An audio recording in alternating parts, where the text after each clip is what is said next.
जिस इंसान से अल्लाह पाक नाराज हो जाए उससे नमाज पढ़ने की तौफीक छीन लेता है। दोस्तों ये वीडियो सबको सेंड कर दो, क्या पता कोई आपकी वजह से नमाज पढ़ना शुरू कर दे। नंबर 2, कुरान कहता है मैं तुम्हारी कब्र में तुम्हारा साथ दूंगा, मुझे पढ़ते रहो, मैं तुम्हारा हक अदा करूंगा। नंबर 3, अल्लाह पाक फरमाते हैं बेशक नमाज जरूर भारी है मगर उन पर नहीं जो दिल से मेरी तरफ झुकते हैं, जिन्हें यकीन है कि उन्हें अपने रब से मिलना है। नंबर 4, बेशक नमाज सबसे बेहतरीन साथी है, जमीन से लेकर कब्र तक, कब्र से लेकर हश्र तक और हश्र से लेकर जन्नत तक। नंबर 5, नमाज की फिक्र अपने दिल में बैठा लो, खुदा की कसम दुनिया की फिक्र से आजाद हो जाओगे। कयामत वाले दिन अल्लाह ताला 2 लोगों को बुलाएगा और कहेगा कि जाओ दोनों जहन्नुम में चले जाओ। अल्लाह का हुक्म मिलते ही एक शख्स बड़ी तेजी से जहन्नुम की तरफ दौड़ने लगेगा, जबकि दूसरा शख्स बड़े आराम से और आहिस्ता से जाएगा और बार बार पीछे मुड़कर देखेगा। अल्लाह दोनों को अपने पास बुलाएगा और कहेगा तू इतनी तेजी से जहन्नुम की तरफ क्यों दौड़ रहा था, देखता नहीं वहाँ आग है। और दूसरे शख्स से कहेगा तू इतना आहिस्ता और पीछे मुड़ मुड़ कर क्यों देख रहा था। इस पर पहला शख्स कहेगा कि या अल्लाह तूने मुझे हुक्म दिया था इसीलिए मैं बड़ी तेजी से दौड़ रहा था, मैंने दुनिया में तेरा हुक्म नहीं माना इसीलिए मैं जहन्नुम में हूँ। मैंने सोचा कि आज मैं तेरे हुक्म की तामील करूंगा तो शायद तू खुश हो जाए और मुझे जहन्नुम से निकाल कर जन्नत में भेज दे। दूसरा शख्स अल्लाह से कहेगा कि या अल्लाह मैं आहिस्ता और पीछे मुड़ मुड़ कर इसीलिए देख रहा था क्योंकि मैंने तेरे नेक बंदों से सुना है कि तू बड़ा ही मेहरबान है और रहीम है, मुझे उम्मीद थी कि तू मुझे रोक लेगा और जन्नत में भेज देगा। तब अल्लाह ताला उन दोनों से कहेगा कि ठीक है जाओ जाओ जन्नत में जाओ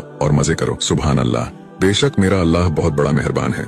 रसूलुल्लाह ने फरमाया तकलीफ और बीमारी की वजह से मौत की आरजू मत करो, अगर तुम यही चाहते हो तो इस तरह दुआ करो, ऐ अल्लाह तू मुझे जिंदा रख जब तक मेरा जिंदा रहना मेरे हक में बेहतर हो और मुझे मौत दे अगर मरना मेरे हक में बेहतर हो। सुभान अल्लाह। एक रात हुजूर पाक सल्लल्लाहु अलैहि वसल्लम मक्का की एक गली से गुजर रहे थे, तभी आपको एक घर से रोने की आवाज आई। आपने वहां जाकर देखा कि एक शख्स चक्की चलाते चलाते रो रहा था। आप सल्लल्लाहु अलैहि वसल्लम ने उस शख्स से रोने की वजह पूछी। उस शख्स ने फरमाया मेरा मालिक मुझसे दिन में बकरियां चरवाता है और बदसलूकी करता है और पूरी रात मुझसे चक्की चलवाता है, इसलिए मैं अपनी किस्मत पर रो रहा हूँ। आप सल्लल्लाहु अलैहि वसल्लम ने उस शख्स से कहा आपका काम मैं कर देता हूँ और आप आराम कर लो। जब कुछ दिन तक आपने उस गुलाम का काम किया तो एक दिन उस गुलाम ने आपसे पूछा कि आप कौन हैं जो मेरा इतना ख्याल रखते हो। आपने फरमाया क्या तुमने सुना है मक्का के अंदर एक शख्स आया हुआ है जो खुद को अल्लाह का नबी कहता है, मैं वही अल्लाह का नबी हूँ। उस शख्स ने कहा मैं अभी आपका कलमा पढ़ता हूँ और मुझे भी अपने साथ शामिल कर लीजिए। अल्लाह के नबी उसको अपने साथ ले गए और वो शख्स कोई और नहीं बल्कि हजरत बिलाल रजी अल्लाह अन्हु थे जो आगे चलकर इस्लाम की रौनक बने। जस्ट इमेजिन आपको जहन्नुम से बैन कर दिया गया है, आप जहन्नुम में दाखिल नहीं हो सकते, जहन्नुम की आग आपका कुछ नहीं बिगाड़ सकती। क्यों?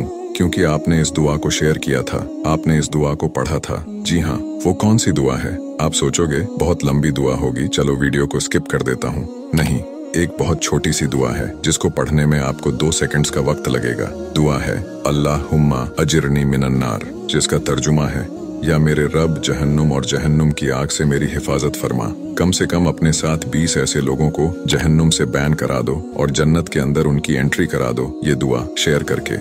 आज के मुसलमानों का बस यही हाल है, फजर बिस्तर में, जोहर नौकरी में, असर चाय में, मगरिब रास्ते में, ईशा टीवी में, जुमा सोने में, ईद बाजारों में, ना रोजा ना कुरान। हम कैसे हैं मुसलमान? फिर कहते हैं अल्लाह नहीं है मेहरबान। नंबर 2, खुशी चाहिए तो इबादत करो, सुकून चाहिए तो कुरान पढ़ो, सेहर चाहिए तो रोजा रखो, चेहरे पर रौनक चाहिए तो तहज्जुद के नमाज पढ़ो, मुश्किलात का हल चाहिए तो इस्तगफार करो, बरकत चाहिए तो दरूद शरीफ पढ़ो।